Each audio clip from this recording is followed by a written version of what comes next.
Bonjour, pour cet atelier, je me suis rendue au marché bio. J'ai ramené une botte de navet de printemps et je vous invite à en peindre un. Installé bien à l'abri de la pluie, dans une pièce lumineuse, j'observe le navet. La lumière arrive de la droite et tape sur le légume. Je vois bien le reflet sur le sommet de la racine, tout comme je distingue les feuilles éclairées de celles restées dans l'ombre. Et l'ombre portée est bien nette.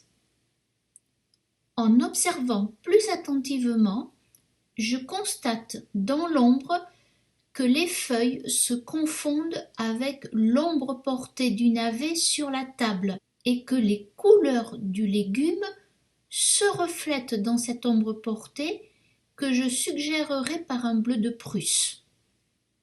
Pour représenter le navet à l'aquarelle, je choisis un orange cadmium, j'ajoute le brun de Mars pour traduire les imperfections de la racine et pour le feuillage, j'opte pour un vert sapin permanent et donc le bleu de Prusse pour le jeu d'ombre.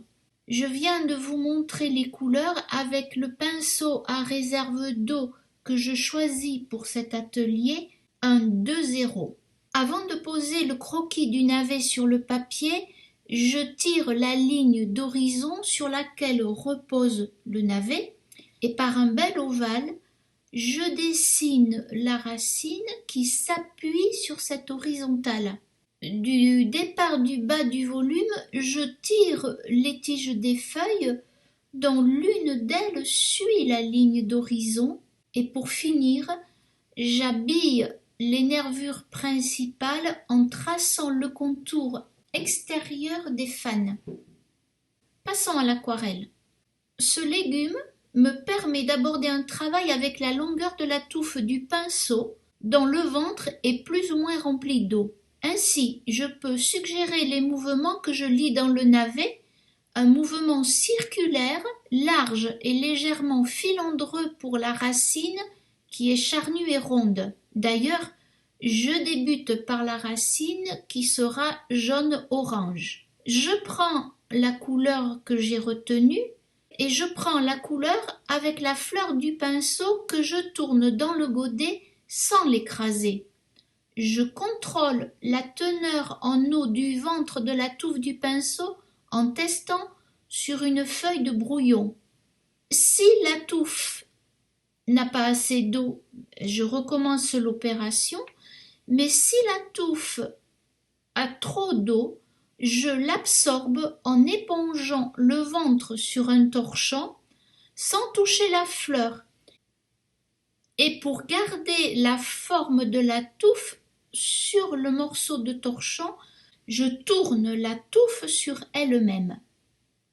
Je pose cette dernière sur la feuille sans l'écraser et en lui donnant une forte inclinaison horizontale afin que la partie de la touffe du pinceau allant de la fleur au ventre balaye la surface du papier.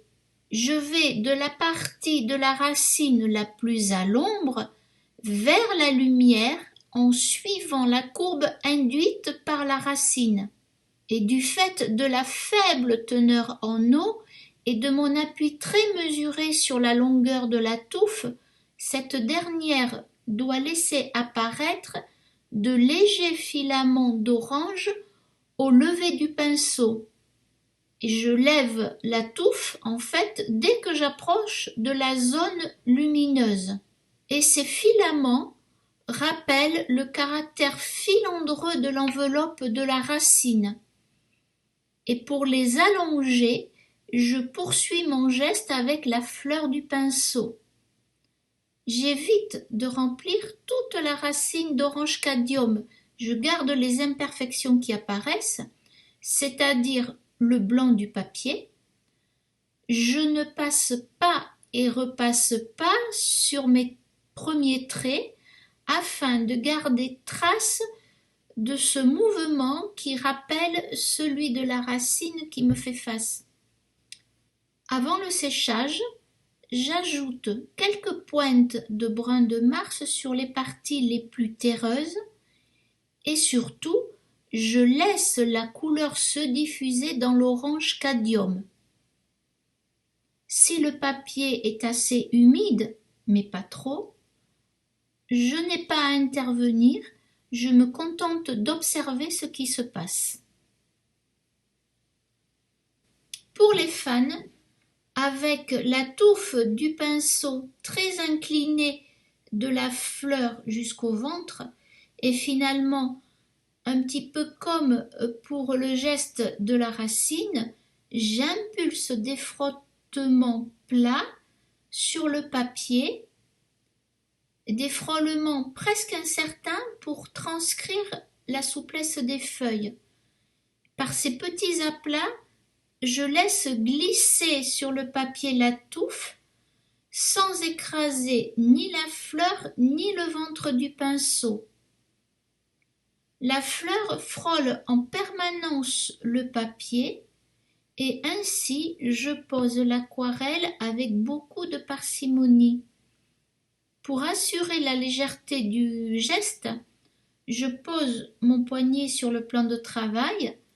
Ainsi, je peux contrôler la manière dont je frôle le papier.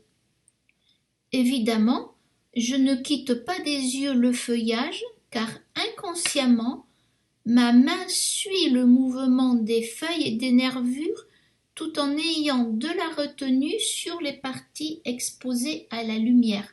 Et progressivement, par une succession de petites couches, je construis l'épaisseur du feuillage, j'augmente l'intensité en vert sapin permanent sur les parties les plus ombrées. Pour finir, et en dernier, je tire les nervures principales des fans. Comme elles sont nombreuses, je les pose uniquement côté ombre.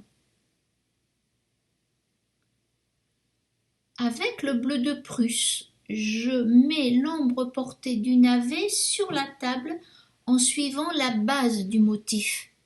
J'estompe le bleu de Prusse quand l'ombre s'éloigne du modèle. Je regarde bien le navet et son ombre sur la table, car l'ombre portée reprend la forme du légume vu de haut dans le respect de l'inclinaison des rayons de lumière.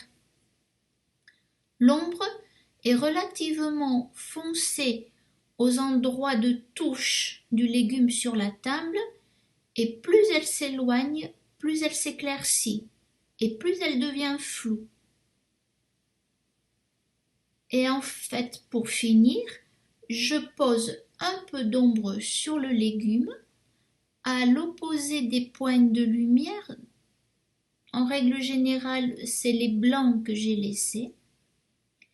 Et une fois que j'ai fait cela, je mets mon aquarelle de côté, je l'oublie afin qu'elle sèche parfaitement. Lorsque l'aquarelle est sèche, je la reprends pour rajouter les reflets du navet dans l'ombre portée. Souvenez-vous, en début d'atelier, lors de la phase d'observation, je vous avais fait remarquer que les couleurs du légume se reflétaient dans l'ombre portée. Si l'aquarelle est bien sèche, l'orange cadmium du navet, qui est une couleur transparente, se superposera sur le bleu de Prusse. Comme il ne se mélangera pas, l'ombre ne deviendra pas verte.